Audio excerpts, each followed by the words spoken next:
Everybody.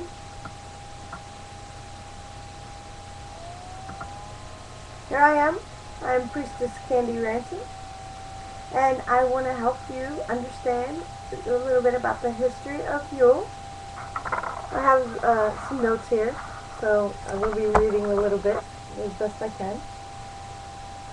But our Christian friends often seem quite surprised at how enthusiastic us pagans celebrate the Christmas season. And even though we prefer to use the word Yule in our celebrations, and they may peak a few days before the 25th now, we nonetheless follow many of the same traditions as the typical Christians and Catholics and different religions too. Now, we decorate trees, we go caroling, we give each other presents, we have Yule logs and even mistletoe. We might even go as far as putting up a nativity scene. Thus, for us though, the three central characters are a little different. We have Mother Nature, Father Time, and the baby Sun God. Now, none of this comes as a surprise to anyone who knows the true history of the holiday, of course. In fact, if the truth be known, the holiday of Christmas has always been more pagan than Christian, with associations of the Nordic divination, Celtic fertility rites, and Roman Murphyism. That is why John Calvin and the other leaders of the Reformation abhorred it, why the Puritans refused to acknowledge it, much less celebrate it. To them, no day of the year could be more holy than the Sabbath, and why it was even made illegal in Boston. Illegal in Boston. Go figure. The holiday was already too closely associated with the birth of older pagan gods and heroes, many of them like Odysseus, Theseus, Hercules, Perseus, Jason,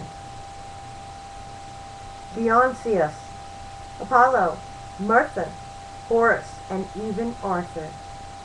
They possessed a narrative of the birth, death, and resurrection that was uncomfortably close to that of Jesus.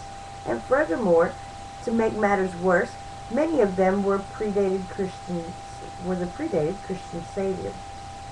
Ultimately, of course, the holiday is deeply rooted in the cycle of the year. It is winter solstice that is being celebrated, the seed, the time of the year, the longest night and the shortest day.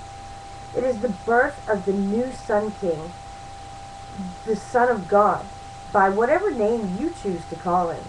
And on the darkest of nights, the goddess becomes the great mother and once again gives birth.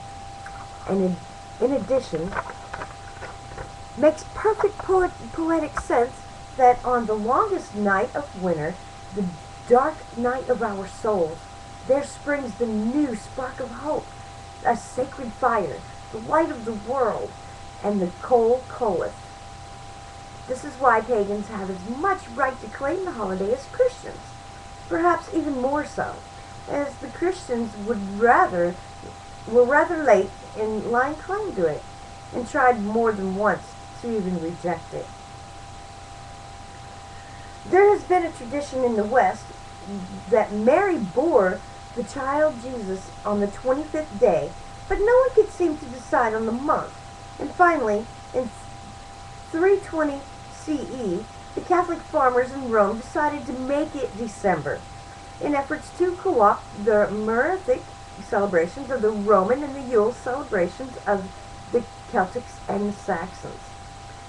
Now, there was never much pretense that the date they finally chose was historically accurate. Shepherds did not tend their flocks by night in the high pastures in the dead of winter. However, if one wishes to use the New Testament as historical evidence, this reference may point to sometime in the spring, and as in the time of Jesus' birth. This is because lambing season occurs in the spring, and that is only the time when the shepherds are likely to watch their flocks at night. In the springtime, remember this. To make sure the lambing goes well, in the springtime, at nighttime. Knowing this, the eastern half of the church can continue to reject December 25th, preferring the immovable date fixed by the astrologers according to the moon. Thus, despite its shaky start, for over 3 centuries, no one knew when Jesus was supposed to be born. December 25th just finally became a catch-on, and by the year 529, it was a civic holiday, and all the work or public business, except for those of the cooks, the bakers, and any other that contributed to the delight of the holiday, everybody else was prohibited by the emperor Justinian.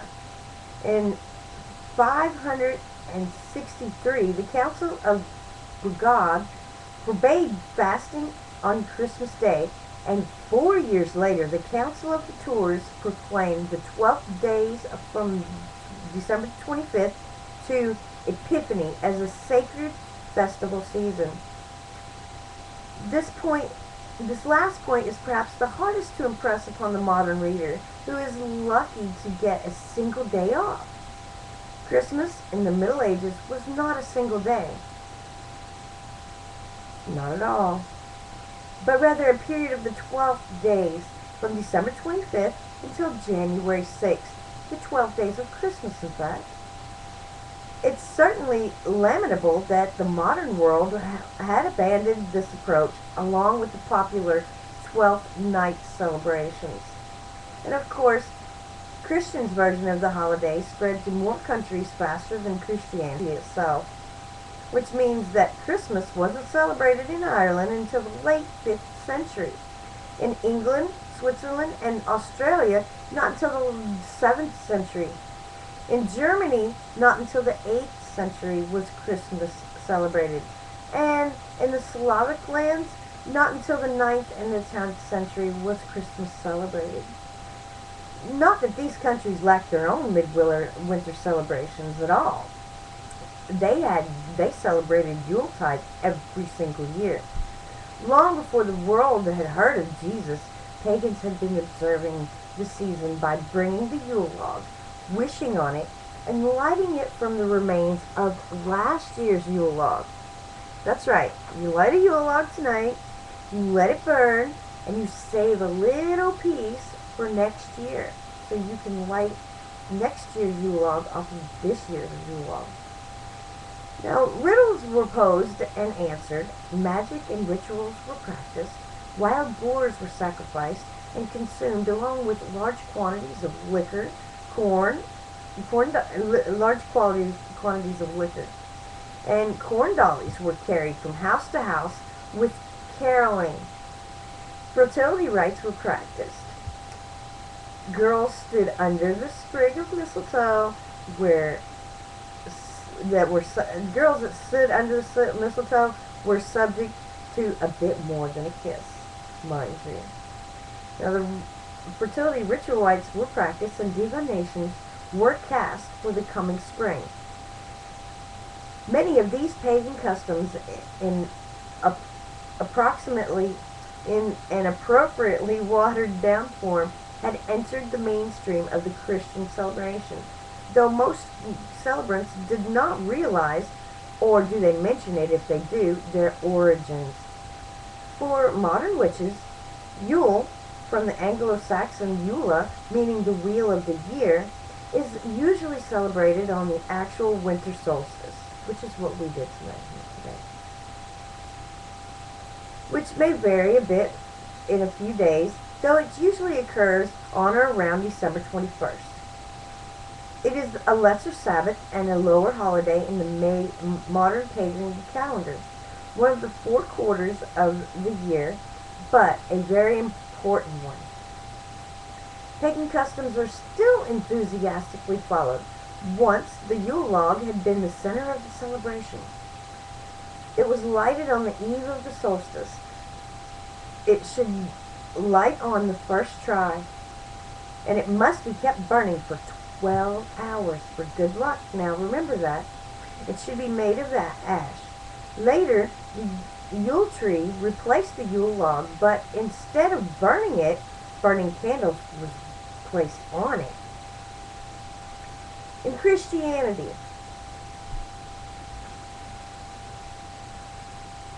Protestants may claim that Martin Luther invented the custom, and Catholics might urge that grant Saint Boniface the honor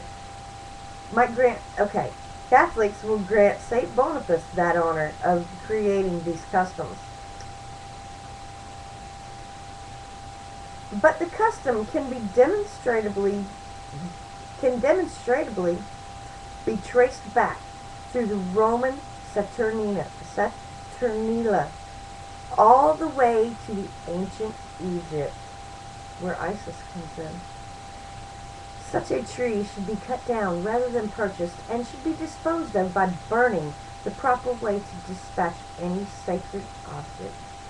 Along with evergreen, the holly, the ivy, and the mistletoe were important plants of the season, all symbolizing fertility and the everlasting life.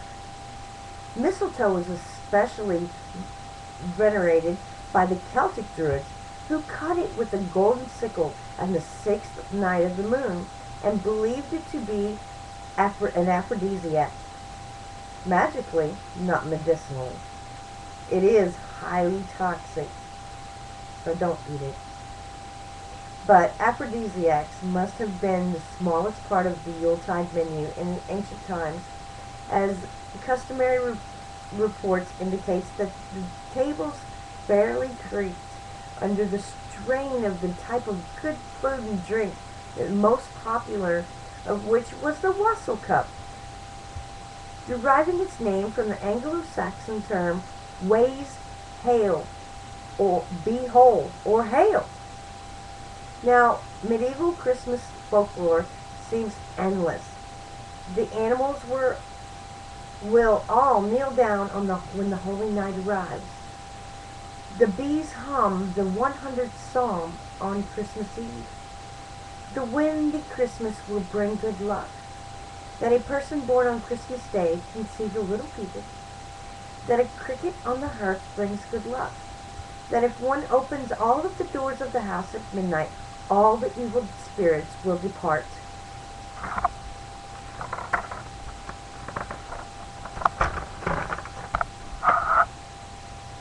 That you will have one lucky month for each Christmas pudding you sample.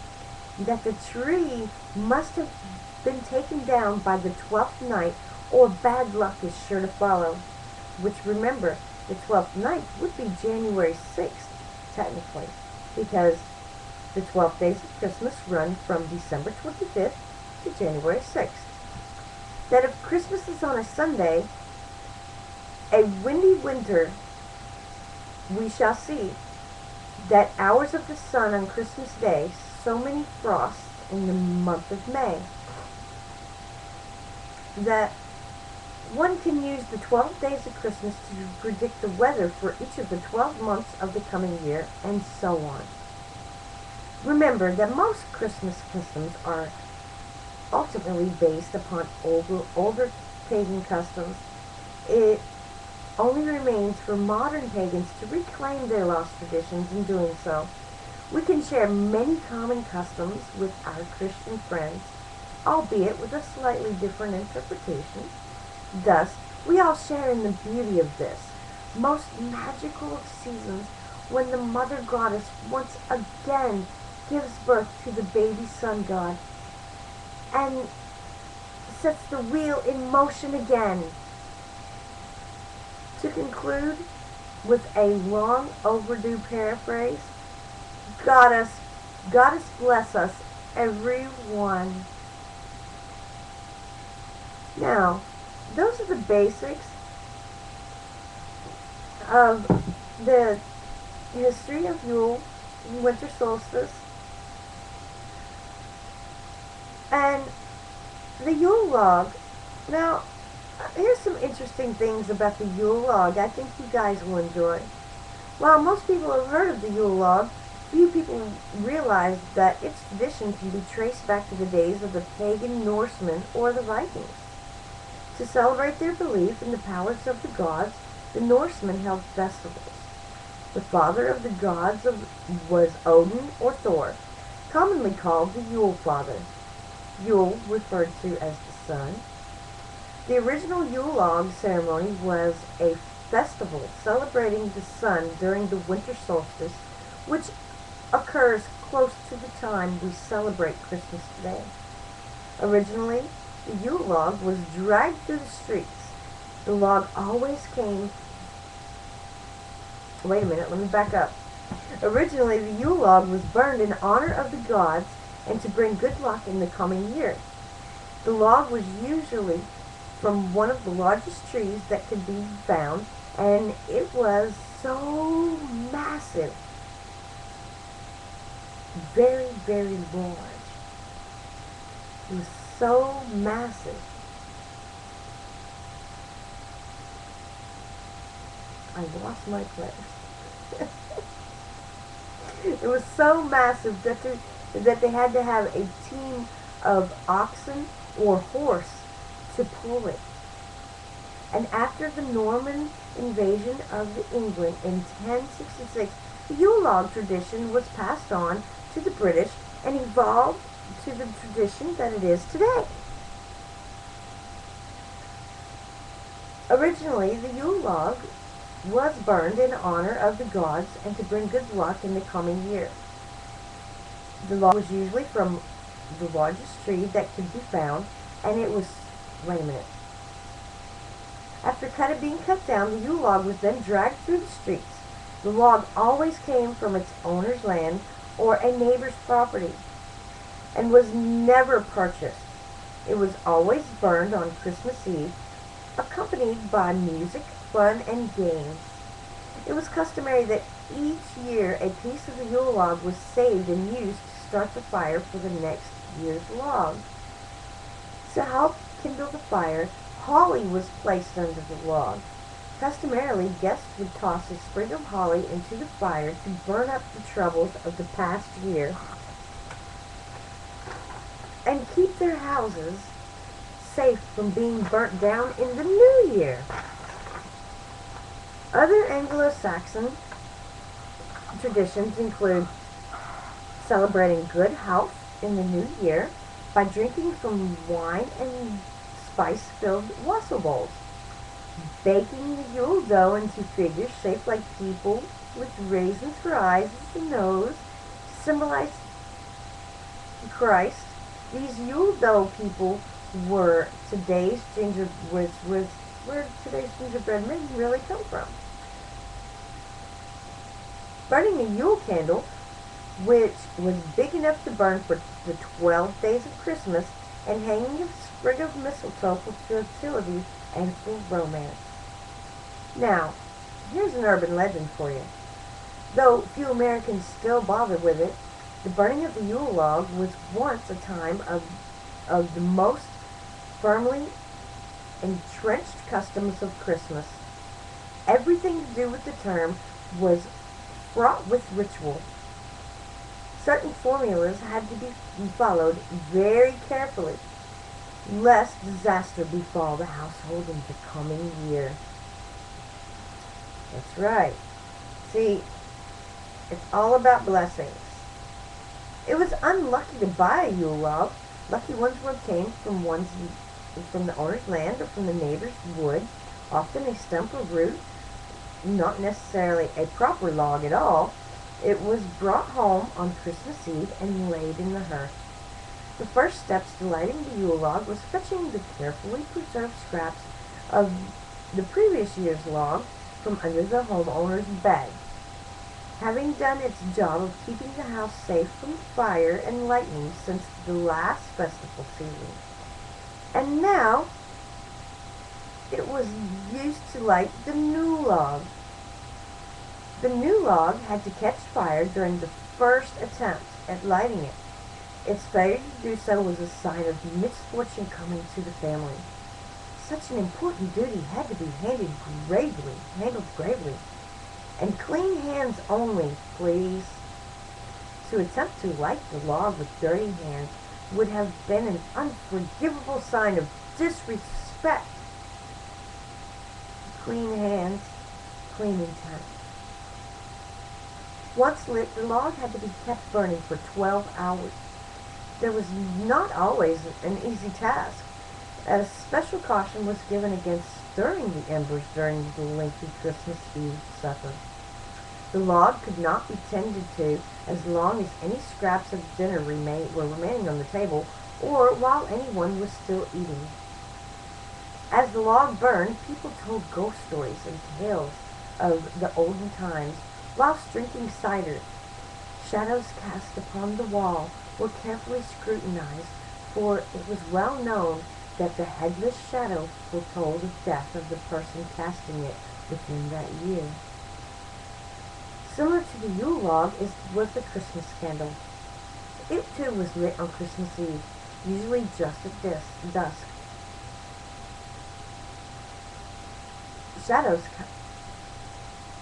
Care was taken to keep it burning at least as long as the hosts were up, if not all night, depending on your religious custom. Like the Yule log, a proper Christmas candle could not be bought, so grocers made a practice of handing them out to customers. Oh, wouldn't that be awesome if today we go to the store and they just hand us a Yule candle because that's the custom? That would be awesome. A bit of burnt down candle was also preserved from one year to the next as a lucky charm for the household. A much more popular version of the Yule log is available in modern society. The bûche de Noël, rolled, frosted in chocolate, and decorated to look like a Yule log. This sponge cake is served as part of your Christmas Eve meal.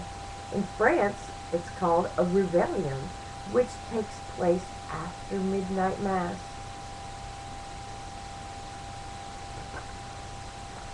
One of the Yule gods is Anubis. He was an ancient Egypt god of the underworld who guided and protected the spirits of the dead. He was known as the Lord of the Hallowed Land. Necropolis and Kenti, Amentiu, foremost of the Westerners, the land of the dead was thought to be to the west, where the Egyptians buried their dead. Kenti Amentiu was the name of the previous canine deity who was superseded by Anubis. The worship of Anubis was an ancient one. It was probably even older than the worship of Osiris in the pyramid text of Uranus. His role was already very clear. He was associated with the Eye of Horus, and he was already thought to be the guide of the dead in the afterlife, showing them the way to Osiris. In the text, it was written that Uranus standeth with the spirits. Uranus standeth with the spirits. Get thee onwards. Anubis, into Amente, onwards to Osiris. Sound a little familiar? You guys see that? I'm trying to show you guys. Okay. You can see what that's supposed to look like. I hope you can see it. It's one representation of Anubis. He generally depicted a black jackal-headed man or as a black jackal.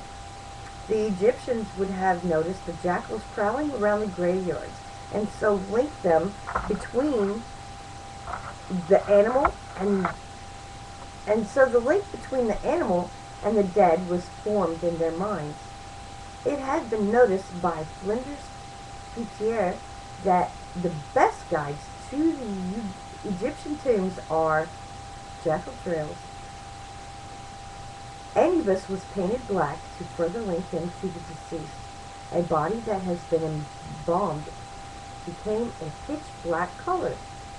Black was also the color of fertility, and thus links to death and rebirth in the afterlife. Anubis was also seen as the deity of embalming, as well as the god of the dead to the Egyptians.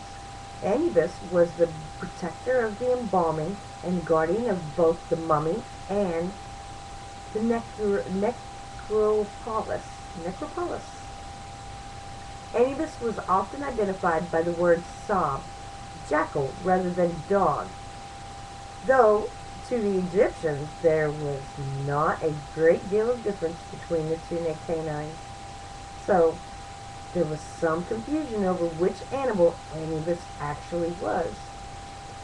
The animal is sometimes referred to as Anubis animal, as it is unknown which exact species of canine that Anubis actually was based upon. When the Osiris worship came to the power, Osiris took over many of Anubis's jobs as caretaker and protector of the dead. As this happened, Anubis became he who is before the divine booth, the god of embalming, who presided over funerary rites.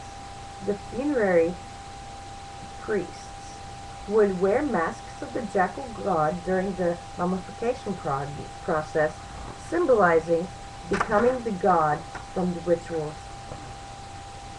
Becoming the god for the rituals. Becoming the god for the rituals. The preliminary stages of mummification involve the opening, the violation of the body, an action that only Anubis himself would be allowed to perform. The priest who took on this role was called the overseer of the mysteries. It was thought that he would be magically become the funerary god himself and be able to legitimately cut open the corpse for mummification process. He is sometimes called the son of Nephthys and Set, or of Nephthys and Osiris.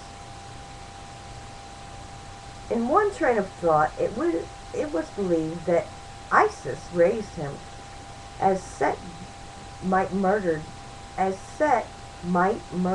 wife's illegitimate son, so he grew up a friend and follower of Osiris. He was thought to have a daughter known as Kebech, who was depicted as a snake or an ostrich carrying water. She was the goddess of freshness and purification. Through water was washed,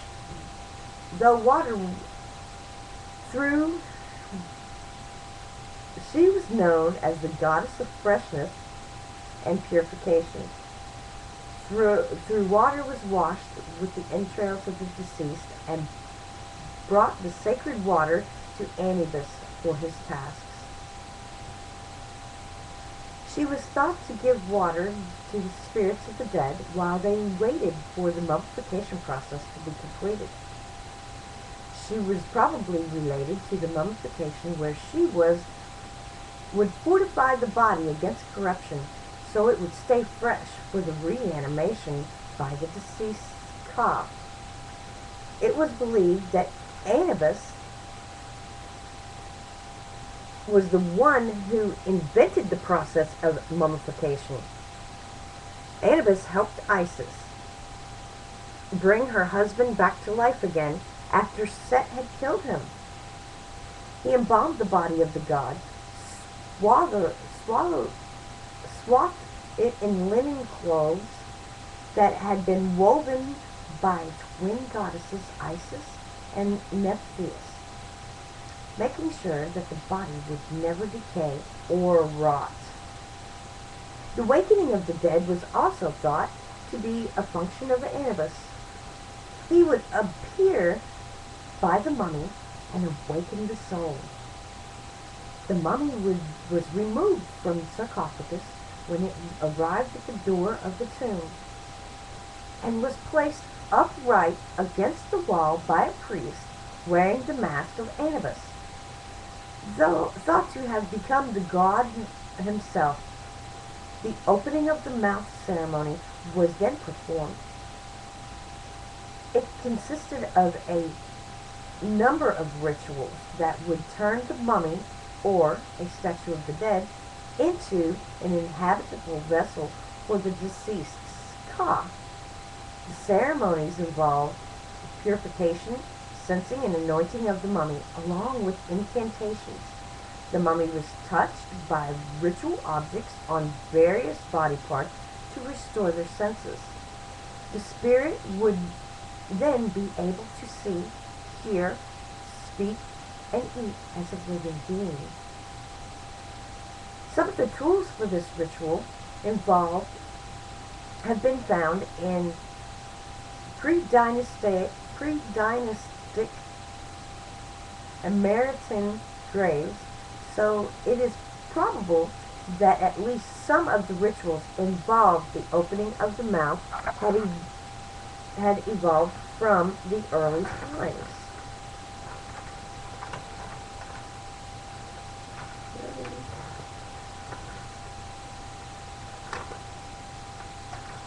After the deceased had been placed into the tomb and sealed up, it was thought that Anubis would lead the deceased to the afterlife, along with another god, Wapwit.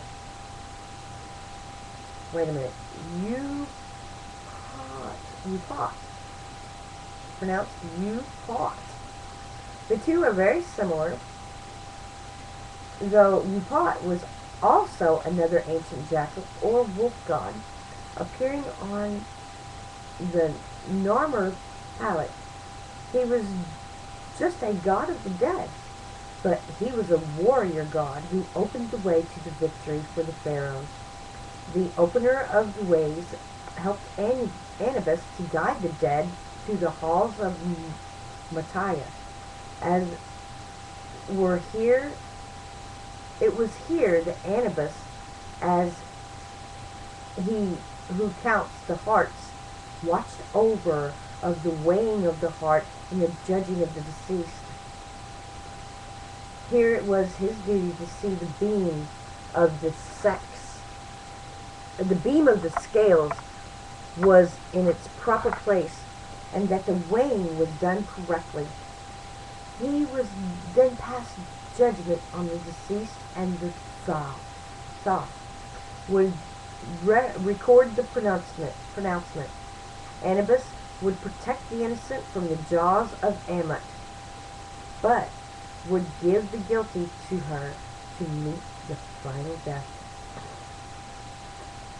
According to E.U. Wallace Berg, in The Gods of the Egyptians, Anubis shared the duty of guiding the dead through the afterlife with another jackal-like head god, opener of the ways.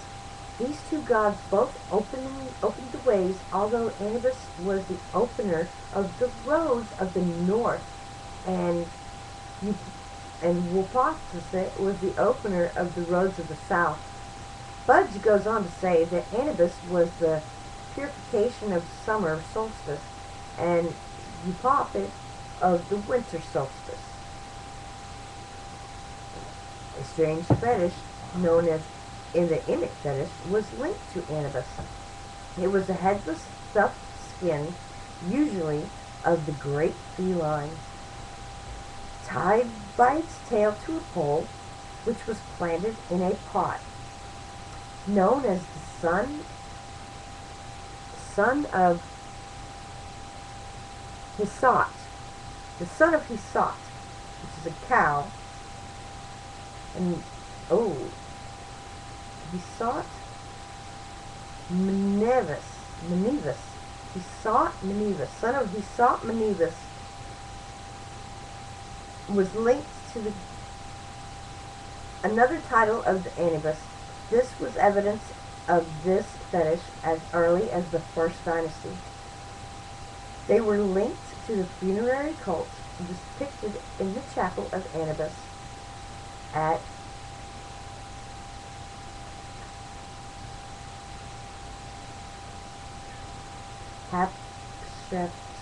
Hatshepsut's mortuary temple, and actual golden fetishes began left in the tomb, being left in the tomb of Tooth. Oh, I so apologize, you guys. My eyes are getting very tired. Tutankhamun. These emblems of the Anubis were placed in the western ends of the corridors, one on each side of the outermost shrine. The pots were made of Egyptian alabaster, and the poles represented the water lily, or the lotus stem, and while the tip of the skin's tail had a papyrus flower attached to the pole. And this is why I hate to speak to you guys, especially in public. And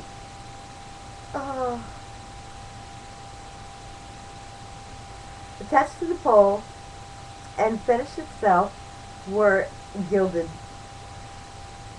Other fetishes have been found made from real animal skin that have been wrapped in bandages.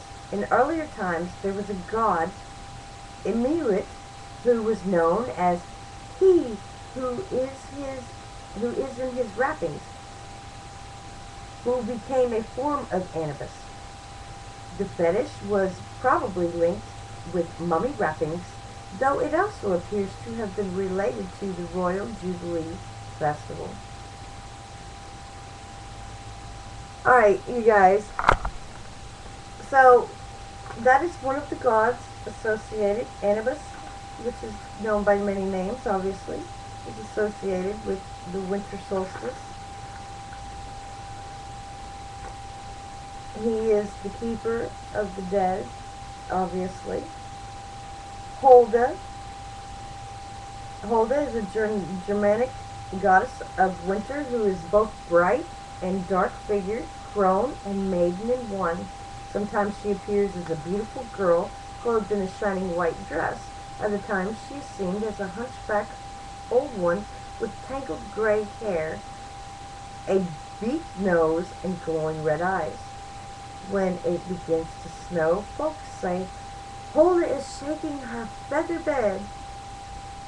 Invoke Holda for a prosperous home and family, but also be aware that she is a goddess of spinning and weaving. She is also a goddess of fate, so make her offerings as well. And of course, there are other gods and other goddesses associated with winter, as we've already discussed, the winter solstice. And we have a lot to be thankful for at this time. Hecate is the goddess of the underworld, the goddess who takes care of those in the dead realm.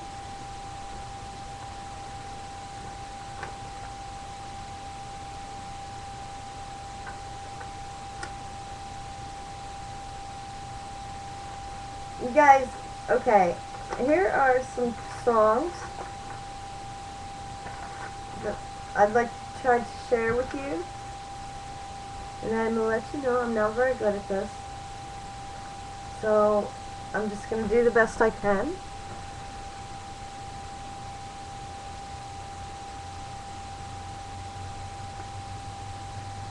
Hark the neo-pagans sing, glory to the Holy King. Peace on earth and mercy mild, God and God world. Hear us now as we proclaim, we have risen from the flames. Our ancient craft we now reclaim.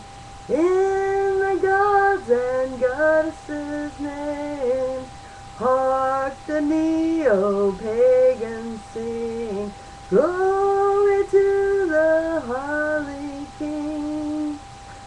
Earned by highest love adored, earned the ever-reborn Lord. All at times behold him come, offspring of the Holy One, veiled in flesh and Godhead seed, hail incarnate deity. Our ancient craft now we reclaim, in the gods and goddess name. Hark the neo-pagans sing, glory to the Harley King. Alright, like I said, I'm not very good, I just do it. Let me see a fun one. Silent night, solstice night, all is calm, all is bright. Nature slumbers in florist and cleanse, till the springtime she wakens again. Sleeping spirits grow strong, sleeping spirits grow strong. Silent night, solstice night, silver moon shining bright, snowfall blankets and slumbering earth. Yule fires warm welcome the sun's rebirth. Hark, the light is reborn. Hark, the light is reborn. Silent night, solstice night, quiet rest till the light, turning ever the rolling wheel, brings the winter to comfort and heal.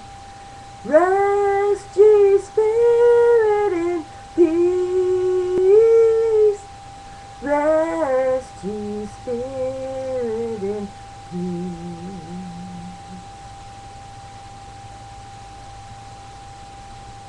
And I don't know if I know the tune to all of these, and I think I've tortured you guys enough.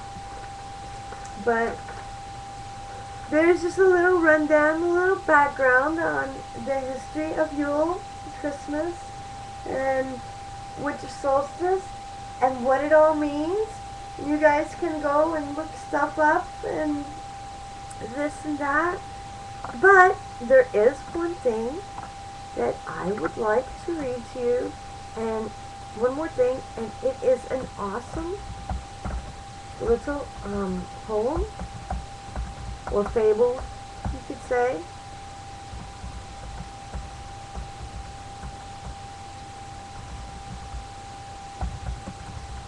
Let me load it here on my computer.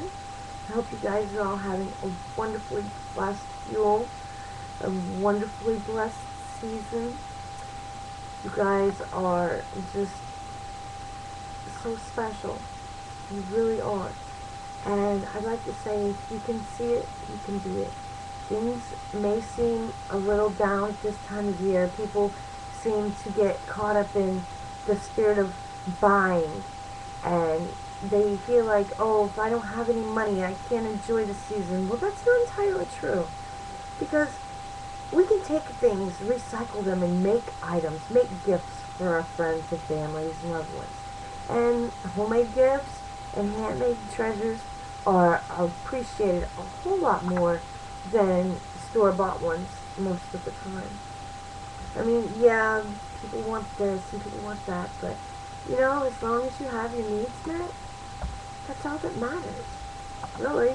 And if you have anything more than your needs met, you are just doubly blessed. I mean, my goodness. People just really have, you know, a lot of good things to be thankful for. And some people just don't realize the little things. Food, indoor electricity, indoor running hot and cold water. A roof over your head, of course, indoors. Clothing to wear, a way to keep your clothing washed. A refrigerator to keep your food cold. Stove to cook your food. You know? A bed to sleep in. You're not having to sleep on a hard floor. Furniture to sit in. And if we're fortunate enough, we have a television set and a radio to keep us entertained. You know, people have things like computers. I mean, all these iPods and iTunes and all these wonderful gadgets that people have to keep them entertained. You know, these are extra things in life. I mean, once upon a time there was no such thing, and people entertained themselves by reading and singing, and people were much more close back in the time when this happened. And, you know, I almost sometimes wish it was like that again. But here is the Yule Fairies. It's a children's winter solstice story written by D.J. Conway. A group of little fairies huddled in their homes deep under the roots of a giant oak tree. They were safe and snug in their tiny underground cavern, lined with dandelion fluff, bird feathers, and dried moss. Outside, the wind blew cold, and the snow fell softly down to cover the ground. I saw the Sun King today, the fairy named Rose said, as she pulled her mossy cloak tighter about her. He looked so old and tired as he walked off through the forest. What is wrong with him? The great oak said he's dying, answered Daffodil. Dying? Oh, what will we do now? Little Meadowgrass started to cry. If the Sun King dies, our little plant friends will not grow. The birds will not come out and sing again. Everything will be winter forever. Lilac, Dandelion, and the Elder Blossom tried to comfort their friend, but they were all very sad, and they huddled together. Then there was a knock at the door. "Open up, fairies!" called out a loud voice. Why are you hiding instead of joining us in our solstice celebration?" Rose opened the door, and the little gnome, Brown Nobby, pushed inside, shaking the glistening snowflakes off his brown coat and hat. "We are too sad to celebrate," Daffodil said, wiping her eyes. "The Sun King is dying, haven't you heard? He is dead." "He is dead, you silly fairies!" Brown Nobby's brown eyes sparkled with laughter. "Ho, ho, ho, ho, ho! Now hurry, or we'll be late for the celebration." "How can you be happy and laughing Elder Bloom stamped her little foot and frowned at the gnome. If the Sun King is dead, it will be winter always. We will never see the sun again.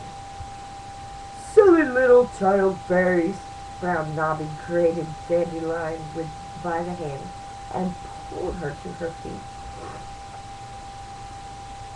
There is a secret to winter solstice. Don't you want to know what it is? The fairies looked at him in surprise. Secret? They all said. What secret? We are all new little fairies. You silly gnome, we've never been to a solstice celebration before. Come see, get your capes and come with me. Brown Nobby danced the jig around the room. Hurry, hurry, don't be slow, to the sacred oak grove, through the snow! He danced out of the door and disappeared. What did that gnome mean? Rose asked as she gathered up her cloak of dried rose petals, held together with cobwebs and lined with goose down. I don't know, but the little lady lives in the sacred grove. Meadowgrass pulled over her hat. Perhaps if we go see the goddess, she can explain what Brown Nobby was talking about. The fairies left their snug little home and trudged off throughout the snow toward the sacred oak grove. The forest was dark, with only the light of the moon shining down through the thick fir branches and the bare limbs of the maple and hawthorn. It was very difficult for them to get through the snow because it was very, very small. And as they waded through the wet snow and shivered in the cold, they met a fox. Where are you going, fairies? Fox said. To the sacred grove, they answered, where they were cold and shivering. Climb on my back, and I will take you there swiftly. The fox knelt down so the fairies could climb up. Then he raced off through the dark. Listen, Lilac said, as they neared the grove of the sacred trees. Someone is singing happy songs, a lot of someone's. The beautiful music carried over the cold, still, moonlit air.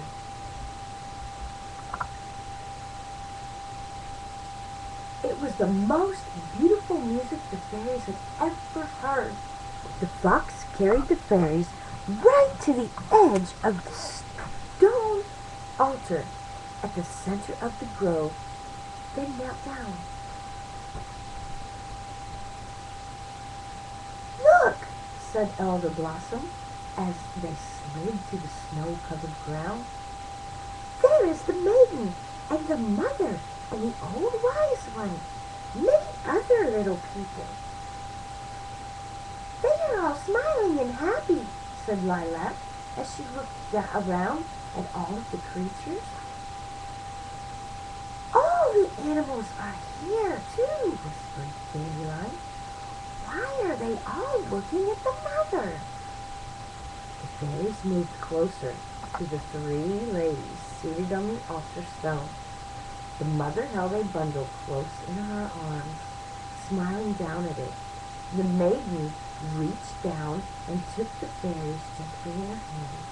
She held them close to the mother so they could see what she had. A baby! The fairies cried. A new little baby! Look how he glows! He is the newborn Sun King, said the maiden, smiling. But Brown Nobby and the old oak tree said the Sun King was dead, the fairies answered her. How can the little baby be the Sun King? That is the secret of the winter solstice. The old wise one touched the baby's cheek with her wrinkled hand. Every year, the Sun King must come to the sacred grove during the darkest days of winter. where he dies. I take his spirit to the mother who gives him new life. This is the way for all creatures, not just the Sun King. You mean everything lives and dies again? The fairies looked down in wonder at the baby Sun King nestled in the arms of the mother. Yes, little ones, answered the old wise one. There is never an end to life. This is the great mystical secret of winter solstice. The fairies laughed because they were so happy. I think the little Sun King should have gifts, said Rose. I will show him where the wild roses bloom in the early sunburst. And I will teach him to call to the birds and listen to the songs of the wind, exclaimed Dandelion. When he is older and stronger, said the mother, then all the flowers will bloom in his touch. The birds will return to sing their songs, and the air will warm from his breath. The winter will be gone for a time, and then the Sun King will run and play in the forest forever. The little fairies sang to the baby Sun King songs of the coming spring, the sweet-smelling flowers, the bumbling bees, and all the sacreds of the forest. And all the creatures within the sacred grove sang with them. Then the fox took them back to their snug home under the roots of the giant oak tree, where they dreamed their wonderful dreams, waiting for the warmth of spring and the fun they would have with their little Sun King. And this concludes 2011 Yule history. I hope you guys have enjoyed it.